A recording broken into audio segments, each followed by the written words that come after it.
श्री स्वामी समर्थ सर्वांना. आपण सर्वांना माहितीच आहे की 10 जुलैला गुरुपौर्णिमा आहे आणि योगायोगाने ती गुरुवारीच आली आहे, जो स्वामी महाराजांचा दिवसही आहे. स्वामी महाराजांची आपण अनेक प्रकारे सेवा करीत असतो. त्यातीलच एक अत्यंत प्रभावी सेवा म्हणजे स्वामी महाराजांच्या षडाक्षरी मंत्राचा लिखित नामजप.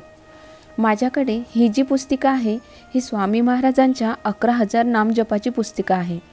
आणि ज्यांच्याकडे ही पुस्तिका नसेल ते साधी पुस्तिका किंवा साध्या वहीत आपल्याला शक्य असेल तितका नामजप लिहू शकतात. आपण बरेच वेळा बघतो की जेव्हा आपण महाराजांसमोर पारायण किंवा माळजप करायला बसतो तेव्हा अनेकदा मन वेगवेगळ्या विचारांकडे भरकटतं. शरीर स्थिर असलं तरी मन मात्र विचलित असतं. मनात असंख्य विचार येत राहतात. लिखित नामजप करताना एक गोष्ट मी अनुभवली. जसजसं मी श्री स्वामी समर्थ लिहायला सुरुवात केली तसतसं माझं मन शांत होत गेलं. मनातील नकारात्मक विचार आणि चिंता दूर होत गेल्या आणि मनाची एकाग्रता वाढत गेली. माळेवर जप करत असलेल्या जपापेक्षा लिखित जप करताना मन अधिक स्थिर वाटू लागलं. लिखित नामजप करताना मन आणि लक्ष पूर्णपणे त्या लिखाणाकडे केंद्रित होतं.